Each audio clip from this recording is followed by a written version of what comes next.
How long is an intro supposed to be? Like, not longer than... What's up, everyone? My name is Justin here at Spring Garden Repair. Today we'll be giving you guys a tour of our engine machine shop. So the first machine is the RMC. This is our block machine. We can do heads, we can do small blocks, big blocks. It will do the block decking. It will do the cylinder sleeving and boring. It will do counter bore repairs and O-ring repairs. It will align bore the main bearings. If you have a broken crank, we really recommend doing that. The machine will bore to blueprint specs and a little bit of a depth on that. We can take our OEM specs, download it into the machine, and as you see now, it is probing it. So we can probe blocks, we can see how far it is off the OEM specs. Some sleeves will be off 10 thousandths, and we can fix that with this machine. You guys will see we have some fine-tune adjustments here to get the block perfect with the machine. We will now start resurfacing the block. So now that the machine is decking the block, we will go ahead and pull one of our sleeves, and from there we will take measurements for our counterbore cutting, and we will show you guys that process here before too long.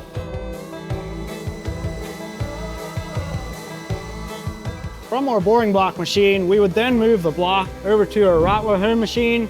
We purchased this one in 2018. This is a very crucial piece of equipment in the shop. It allows you to specifically put whatever crosshatch you want into it. We can adjust your peaks and valleys for higher horsepower. This is a very crucial step in the block machining itself. If it's not done right, your engine will take oil, your rings won't seat, you'll have more blow by. We love this machine. It is precise up to 1/10 of a thousandths. So if you guys have higher horsepower outputs, we will be putting a little bit of an oversize just to finish it off, just so that your pistons will not seize as quick. Now we'll be jumping into our head department.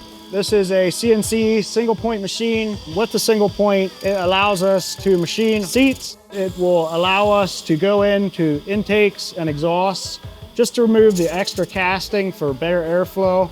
It's very important for puller applications, high horsepower, semi.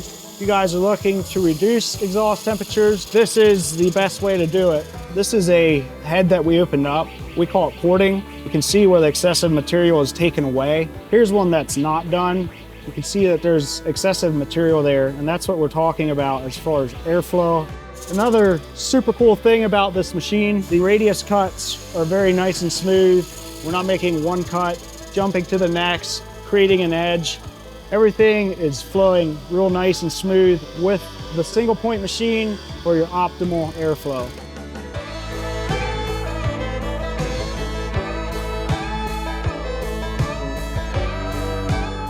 All right, so we're now at our head resurfacing machine. Oftentimes these cylinder heads come in just from the heat, the warp a little bit.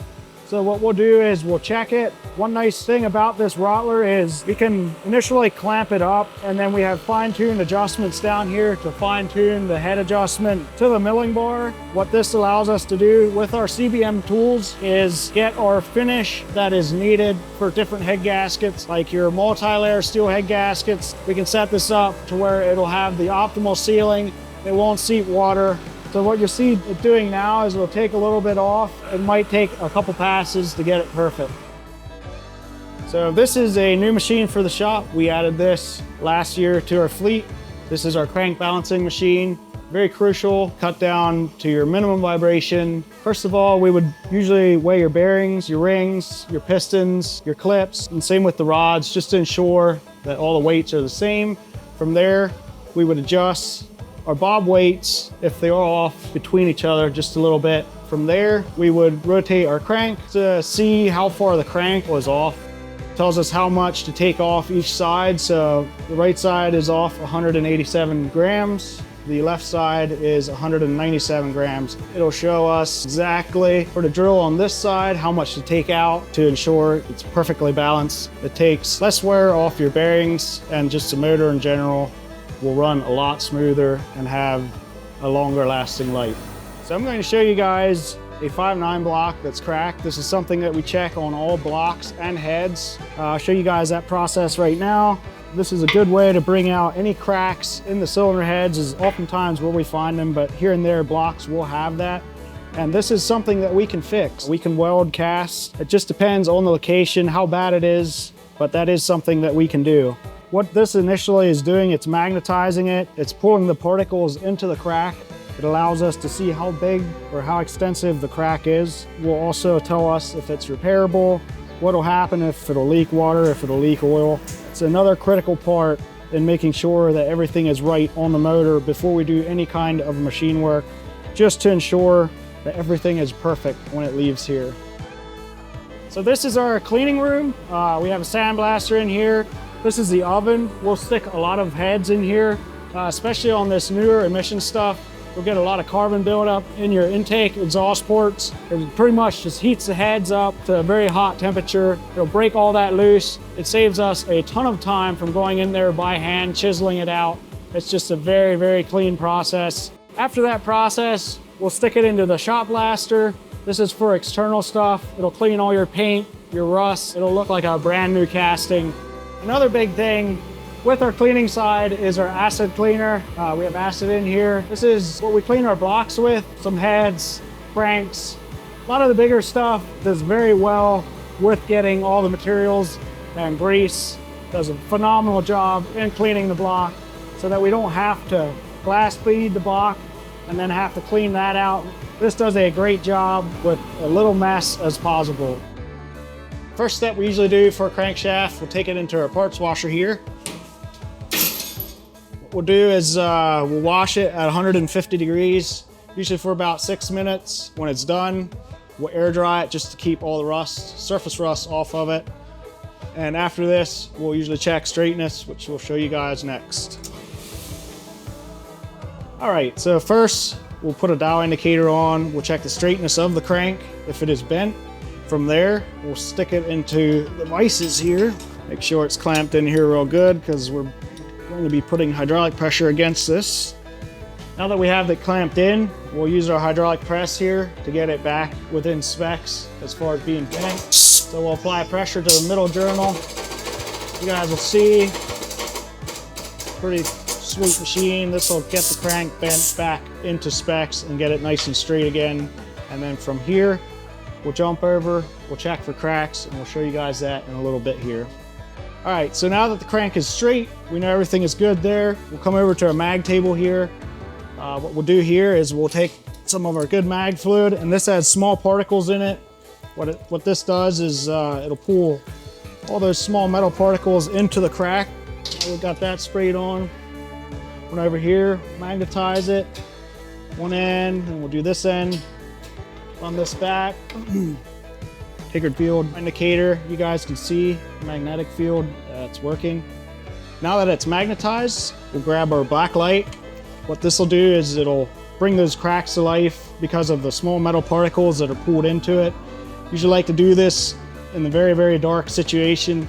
Being that we have light here, we won't be able to show you guys, but this is the process. These small metal particles pull in there and this light illuminates them to where they will pop out. Any kind of crack that is in the crank, radius cracks, horizontal cracks, crank is automatically condemned. Otherwise, you run high likelihood of breaking the crank, bearings wearing out a lot quicker. Stuff is just not going to be perfect. After we're done magnetizing and checking it, we'll demagnetize it. That way you guys don't have any small metal particles hanging to it when you go to install it. Very, very crucial step. Now that the crank is demagnetized, what we'll do, if it has a lot of surface rust, as you guys can see on this one, it's got quite a bit. What we'll do is we'll put it in a solution, let it soak for 2 hours. From there, we'll take it out and we'll put it into the grinding machine. So essentially what this will do, this will cut down your crank to whatever size bearing it needs that's available. The bearings spun on the mains, rod journals. Essentially what we'll do is we'll stick it in here. We'll cut our radiuses, being that's very important for the strength of the crank. After we're done grinding, we'll then polish it and then we'll check it with a profilometer. For the finishes, we like to be 10 points and under, just for the perfect finish, least bearing wear, and also it retains the oil the best. It's as good of a finish as you guys can get. Here at Spring Garden Repair, we're a one-stop shop In addition to our machine work, we have lots of parts in stock. We'll supply full rebuild kits, match your piston sizes, your bearing sizes. At the end of the day, all you guys have to do is put it together.